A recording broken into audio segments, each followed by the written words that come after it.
Hello everyone.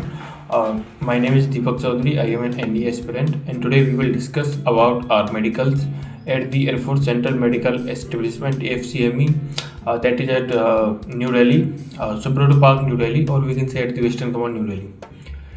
So, आप जैसे कोई भी एग्जाम निकालते हो जैसे NDA, CTS, FCAT और any other exam for the officer entry, specially for the air force after the shortlisted for SSB, you cleared the SSB, got recommended, and after the recommendation, you get a letter for consisting of your dates of medicals and based on your preferences like flying, GD, Army, Navy, and other. So तो आप वहाँ से रवाना हो जाते हो उस letter को लेके, आप वेट करते हो अपने मेडिकल्स के लिए. सो जिनकी AFCME में आती है वो प्रिस्क्राइब डेट होती है उस पर जाके रिपोर्ट करते हैं, या एक दिन पहले भी जाके रिपोर्ट कर सकते हैं. तो आपको जाना होता है सुब्रतो पार्क, न्यू दिल्ली. वो उस पर क्लियर मेंशन होता है जो आपको लेटर मिलता है. सो अराउंड जो 20 से 25 दिन का टाइम होता है आपके SSB इंटरव्यू और मेडिकल्स के बीच में. अगर आप थोड़ा दिल्ली या न्यू दिल्ली से थोड़ा दूर रह रहे हो, अगर आप दिल्ली के रेजिडेंट हो तो और भी जल्दी हो जाता है. तो आप एक दिन पहले रिपोर्ट कर सकते हो कैमरियो ऑफिसर्स मेस में. तो वहाँ पर जाके आपको स्टे वगैरह मिल जाएगा. स्टे होने का होता है गवर्नमेंट पे, आपको कुछ भी नहीं देना होता. हाँ, अगर आप एक दिन पहले जाते हो तो आपको फूड वगैरह के चार्जेस देने होते हैं, जो वो करते हैं 200 पर मील. मतलब अगर आप लंच करते हो तो 200 रुपये देने हैं और डिनर करते हो तो 200 रुपये. अगर आप दोनों करते हो तो टोटल 400 रुपीज़ होगा. सो ये ओनली पेबल 1 डे प्रायर. मतलब अगर आप एक दिन पहले जाते हो तो उसी दिन का देना है, और नेक्स्ट डे से जो भी अगर आपकी जो फॉर्मेलिटीज होंगी वो ही पे करेंगे. आपको कुछ भी पे नहीं करना है. It is only free for you and it is paid by the government. So आपको एक अच्छा सा रूम मिल जाएगा. वहाँ पर 2 ब्लॉक हैं मेजरली, अर्जुन ब्लॉक और एकलव्य ब्लॉक.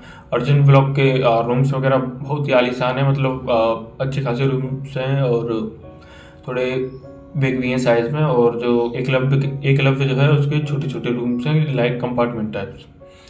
सो अब वहाँ पे जाओगे, शाम को रिपोर्ट करके थोड़ा बहुत फॉर्मेलिटीज़ में कुछ नहीं, आपको अपनी आइडेंटिटी दिखानी है और जो लेटर है वो दिखाना है. सेम फॉर्मेलिटीज़ आपके एंट्री के टाइम पे होंगी. जब आप वेस्टर्न कमांड में एंटर करेंगे गेट से तो वो आपको आइडेंटिटी पूछेंगे. तो your identity like Aadhaar card और द सेम P45 जो आपको पर्सोना दिया गया है, मतलब एक लेटर दिया गया है after your recommendation. So you register for the camp mess and you have taken your dinner or the break or the lunch as your preferable, and after that आप अपने रूम में जाएंगे और अपना बिल्कुल फ्रेश वगैरह होकर थोड़ा बहुत आराम करके आप बिल्कुल वहाँ पे घूमने भी जा सकते हो, कुछ भी कर सकते हो, वो आपका बिल्कुल फ्री है. सो मतलब मेडिकल्स के जो प्रोसीजर हैं वो नेक्स्ट डे से स्टार्ट होते हैं 7:15 बजे. आपको 2 दिन शुरुआत के अगर आप मंडे को रिपोर्ट करते हो तो आपका प्रेफरेबल है 4 डेज चलेगा, क्या कहते हैं, मेडिकल्स. और अगर किसी और डे करते हो तो आप उसी के हिसाब से मेजर कर सकते हो. जैसे 2 दिन की सैटरडे संडे उसमें ऑफ रहता है, या अगर कोई फेस्टिवल या कोई और रीज़न से अगर ऑफ नहीं है तो मेजरली 4 दिन चलते हैं जो AFCME में जो मेडिकल्स होते हैं. तो after your medicals you are suggested that you are fit or non-fit and all the formalities are done. So first day पे 7:15 बजे आपको पहले दिन आपको ब्रेकफास्ट नहीं दिया जाता है, ना सेकेंड डे दिया जाता है, और कुछ भी लेके भी नहीं जाना. वो कहते हैं कि आपको 2 दिन पहले कुछ भी नहीं खाना है, ना अपने पास से ना यहाँ से ब्रेकफास्ट दिया जाए. You are totally empty stomach और फ्री स्टमक. सो पहले दिन आप 7:15 बजे जो कैमरियो ऑफिसर्स मेस का जो गेट है वहाँ पर जाके फॉलो इन होते हो. वहाँ पर जो एयरफोर्स की जो वैन है या बस है वो आती है, आपको लेके जाती है. जो कैमरियो मेस है वहाँ से 650 मीटर की दूरी पर है AFCME, air force central medical establishment. Walk करके भी जा सकते हो, पर आपको एंट्री नहीं मिलेगी.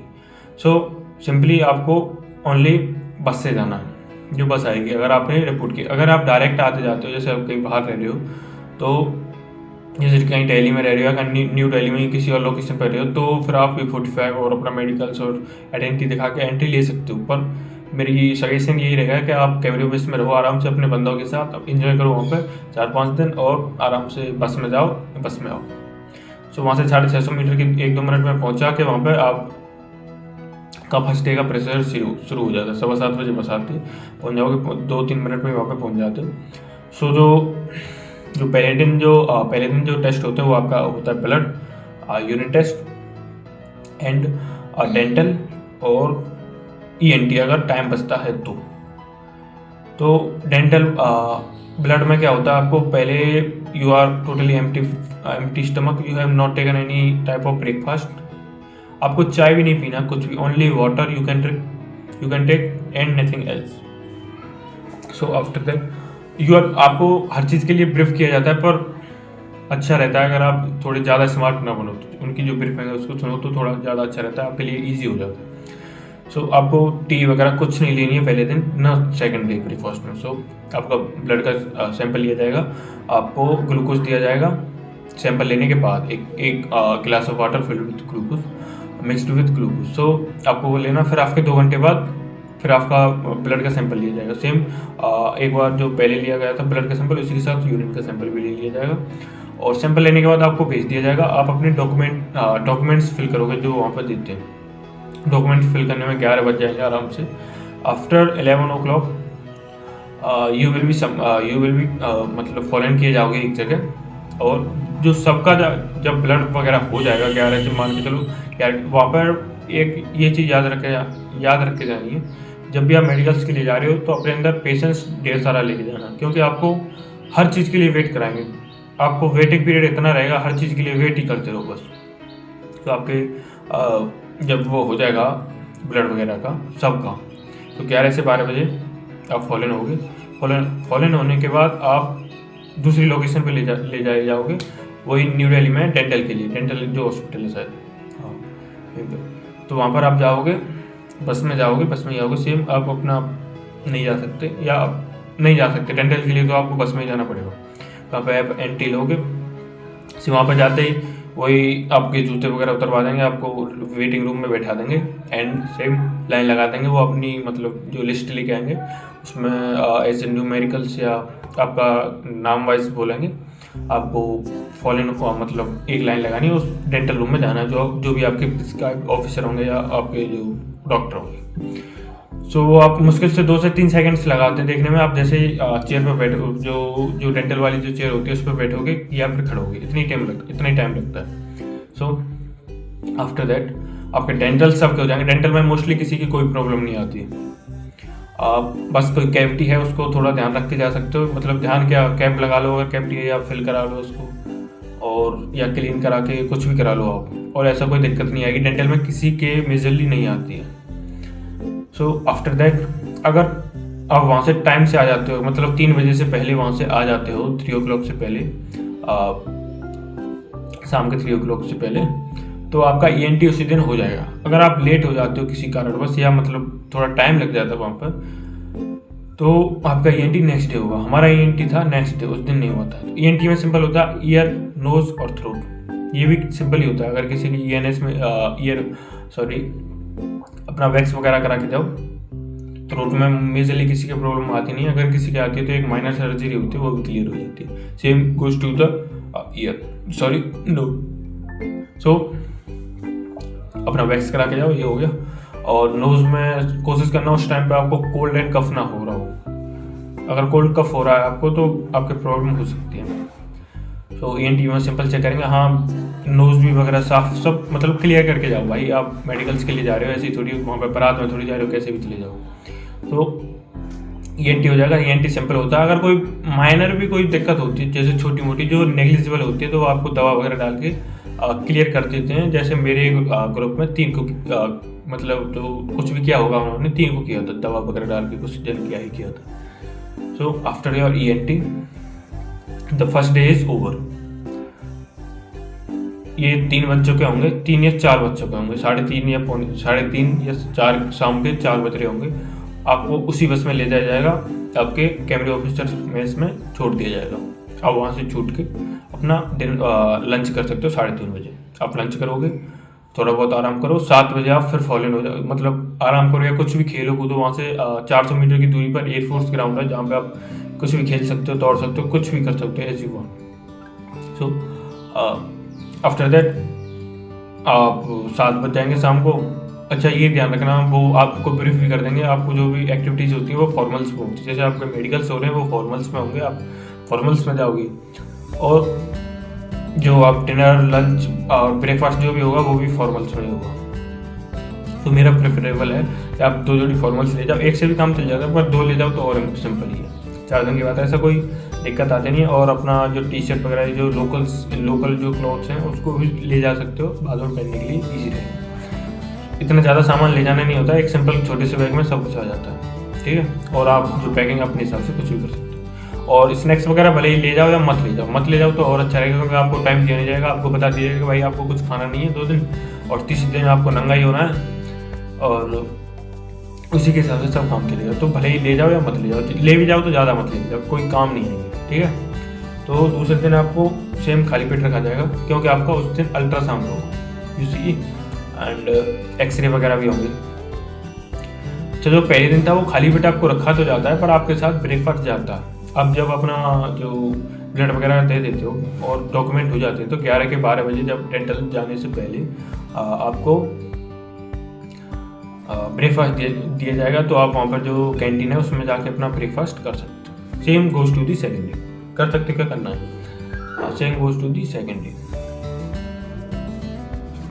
तो सेकेंड डे पे आपका होगा अल्ट्रासाउंड, एक्सरे और आई सेकेंड और थर्ड डे चलता है, 2 दिन चलता है। जैसे किसी की अगर कोई प्रॉब्लम है या डाउट वगैरह चल रहा है किसी के आइज वगैरह पर, तो उसकी 2 दिन चलते हैं, दूसरे और तीसरे दिन। आई कई बार टेस्ट की जाती है, 1 2 3 बार तो कर ही जाएंगी। अगर किसी के और अब भी कोई डाउट है तो 4 बार कर सकते हैं। सो अल्ट्रासाउंड वगैरह होगा, सबसे पहले जाते हैं आपका अल्ट्रासाउंड ही होगा, वही 7:15 बजे आपको रिपोर्ट करना है।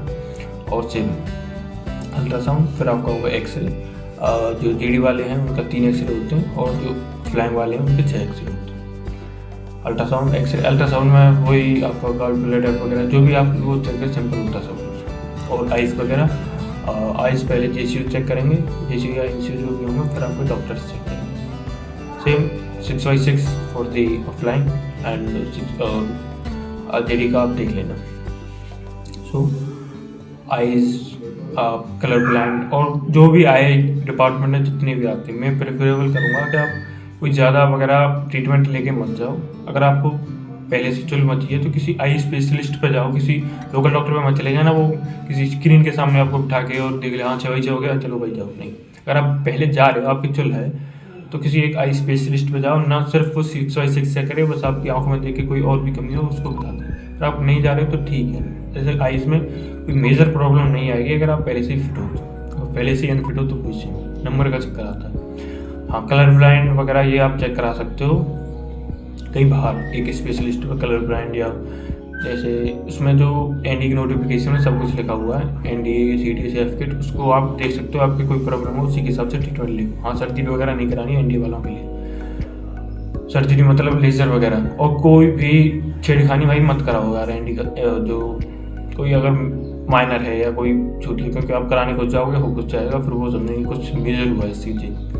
सो आपके आइज़ वगैरह चेक, एक्सरे होगा, और एक्सरे के बाद आपको ब्रेकफास्ट दिया जाएगा 12-1 बजे, फिर आपका आइज़ वगैरह होगा। आइज़ में पहले जेसीयू चेक करेंगे, फिर मतलब 6/6, फिर colour blind, same goes to the officer check करेगा, and officer will be the rank holding the rank of wing commander, और हाँ विंग कमांडर हो गया।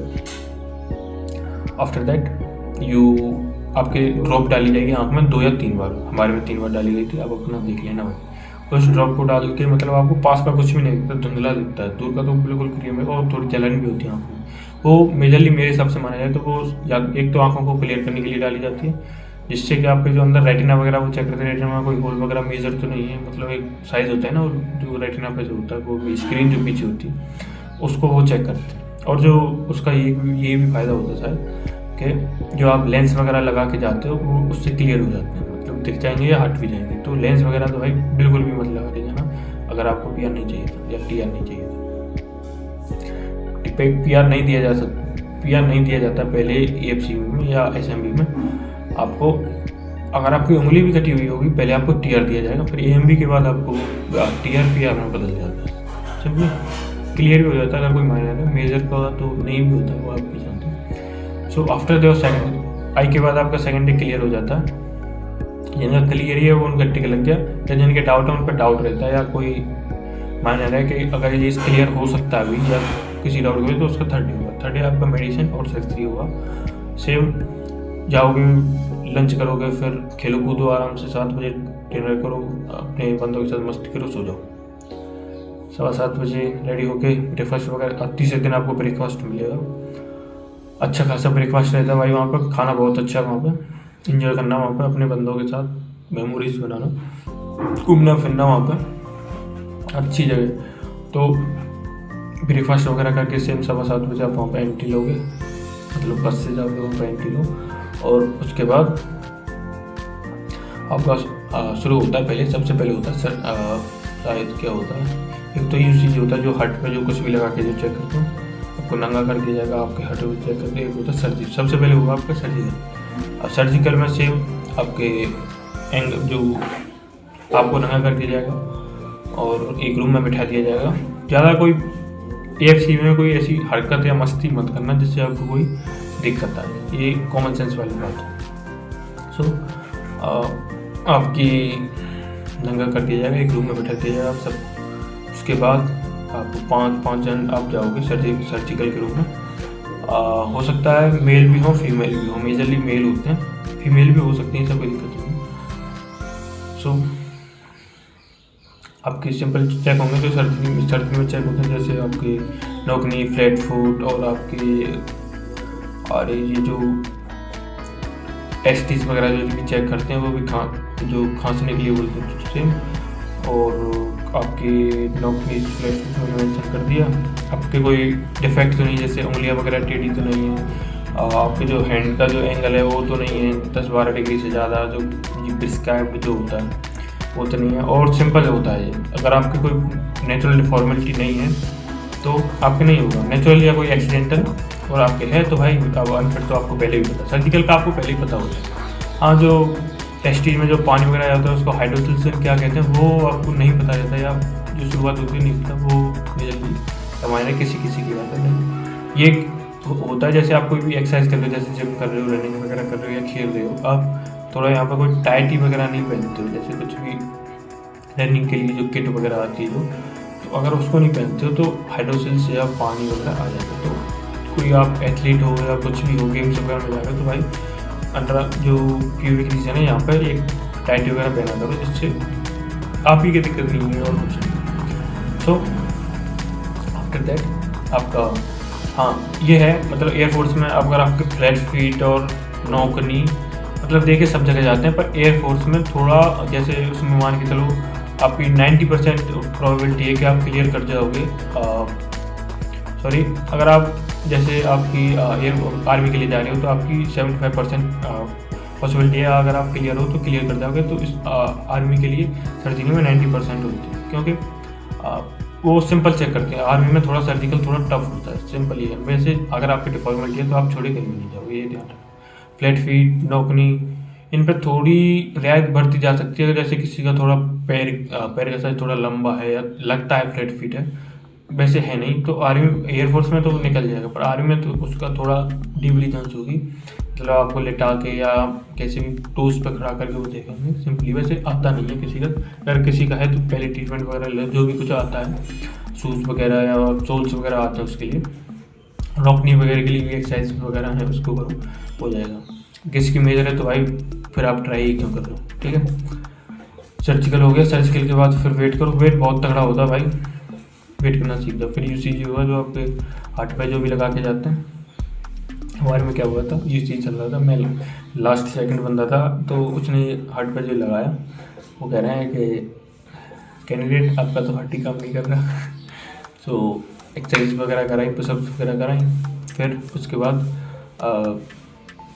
फिर चेक किया, उसने बोला कि आपकी जो धड़कन कम हो जाए फिर बताना। मैंने कहा यस सर। जैसे ही धड़कन कम हुई मैंने उनको रिपोर्ट किया कि सर धड़कन कम हो गई, आप चेक कर सकते हो। उन्होंने फिर जो लगाया वो दोबारा से, फिर बोली भाई तेरा थोड़ी देर चला था फिर बंद हो गया, तेरा दिल कैसा है रे। सो सिंपल होता है, ये भी मोस्टली क्लियर हो ही जाता है, किसी के नहीं आता। वो आपकी हार्ट हेल्थ वगैरह चेक करने के लिए होता है। उसके बाद आपका होगा मेडिसिन में क्या होता है, आपके स्वेटी पाम्स और कोई मार्क वगैरह आपकी स्किन पे और आपकी हार्ट बीट वगैरह ये चेक की जाती है। ये भी सिंपल ही होता है। और बस आपके एक्ने वगैरह हैं, ये थोड़ा ट्रीटमेंट ले लेना पहले ही। एक्ने वगैरह का तो आपको पता ही है भाई, आपके मेजर हो रहे हैं तो कोई दिक्कत, मतलब अगर आपके फेस पर हैं थोड़े बहुत तो कोई दिक्कत नहीं है। अगर आपके किसी और भी पार्ट पर जैसे बैक पर हैं या चेस्ट पर हैं तो भाई इनका ट्रीटमेंट ले लेना। इसके लिए आप टीआर ले आओ। फेस पे आपको बख्श दिया जाए क्योंकि एज होती है, पर किसी किसी के बैक पर या चेस्ट में हो जाते हैं, कॉमन होता है भाई, तो उसका आप ट्रीटमेंट ले लो। बैक पर और चेस्ट पर आपको नहीं बख्शा जाएगा, आपको टीआर दे जा सकता है। फेस का थोड़ा बहुत बख्श दिया जाए क्योंकि सिंपल होता है। तो आफ्टर मेडिसिन आपका पहले डे कम्प्लीट हो जाए ज़्यादा, तो आप वेट कर दो वेटिंग रूम में। एंड बस जब तक आपका जो और एक आपके मतलब एक साथ 2 ग्रुप्स का चलता है। जो आपसे सीनियर ग्रुप होगा, मतलब जो आपसे 2 दिन पहले आया होगा उसका चलता है, दोनों का फ्री होगा। आप जाओगे कैंप में एंड खाना वगैरह खाओ, खेलो कूदो और एंजॉय करो। सेम फिर और रेडी हो जाओ फॉर द कॉन्फ्रेंस के लिए। अच्छा, कॉन्फ्रेंस वाले दिन कुछ नहीं होता भाई, 11 बजे तक 12 से 1 बजे तक आप वेट करोगे ओनली। मतलब आप 7 बजे के जाके उस दिन भी आपको ब्रेकफास्ट दिया जाएगा। पहले 2 दिन नहीं दिया जाता, बाकी 2 दिन दिया तो पहले 2 दिन भी जाता है, पर आपको खाने नहीं दिया जाता। आप 1 बजे के लमसम मतलब 12 से 1 बजे जो कैंटीन में खा सकते हो। सेम तो 4th डे आप ब्रेकफास्ट वगैरह करके निकलते 7:15 बजे, same in the formal save वगैरह करके अच्छी तरह। तो मीटिंग रूम में वेट करोगे आप 1 बजे तक। कुछ भी खेलो कूदो भाई वहाँ पे, मतलब खेलो कूदो क्या ही कूदोगे भाई, तो कुछ भी खेलो। जैसे माफिया वगैरह खेलते हैं, कुछ अलग अपने गेम्स निकालते हैं सिर्फ। हाँ, हल्ला वगैरह अपनी लिमिट में करना, या वो सब कुछ बता देते हैं भाई। एक लिमिट में तो भाई रहना होता है। अब you are under the commands. So भाई थोड़ा you are a candidate, you are wishing to become an officer, so you must be act like an officer, और एक जेंटलमैन की तरह तो भाई बिहेव कर ही सकते हो। सो आफ्टर दैट आप वेट करोगे 1 बजे तक। और उस ड्यूरेशन में जैसे किसी की मेडिसिन में कोई छोटी मोटी उनको डाउट है तो वो दोबारा बुलाएंगे, आपको दोबारा रंगा करेंगे। ठीक, मेरे बुलाया था पर वो क्लियर हो गया था, कोई दिक्कत नहीं आई थी मेडिसिन में। उनको थोड़ा बहुत डाउट था, वो क्लियर। 1-2 के बुलाएंगे, आई वगैरह वाले को बुला लेते हैं जिसकी आई में चल रहा हो कोई दिक्कत, उस दिन क्लियर हो जाएगा। 1 बजे तक आपकी फाइल वहाँ पर घूमती रहती है। सब डॉक्टर्स हैं या ऑफिसर्स हैं उनके पास जाती है, अब जो प्रिस्क्राइब डिपार्टमेंट के जो होते हैं, और सबसे साइन वगैरह करके वो पहुंचती है प्रेसिडेंट के पास। प्रेसिडेंट एयर कमोडोर रैंक का कोई भी ऑफिसर हो सकता है। ऑफिसर कोई भी नहीं हो सकता, मतलब जो मेडिकल जो उस AFCME का जो हेड होगा, जो एयर कमोडोर रैंक का, वही होगा प्रेसिडेंट। सो आपकी कॉन्फ्रेंस चलेगी। कॉन्फ्रेंस चलने में कुछ नहीं, एक ऑफिसर होगा एयर कमोडोर रैंक का, आपको एक रूम के अंदर भेजा जाएगा। मुश्किल से 5 से 10 सेकंड लगाएगा, आपको बताएगा यू आर फिट और यू आर अनफिट। तो कौन सी चीज़ में अनफिट हो, आपको टीआर दिया जा रहा है, और वो बोल देंगे कि ये मतलब प्रोसीजर्स आपको जो हमारे जो स्टाफ है वो समझाएगा। तो आफ्टर मेडिकल मतलब कॉन्फ्रेंस में से 10-5 सेकंड चलती है, ज़्यादा कुछ नहीं होता उस कॉन्फ्रेंस में। तो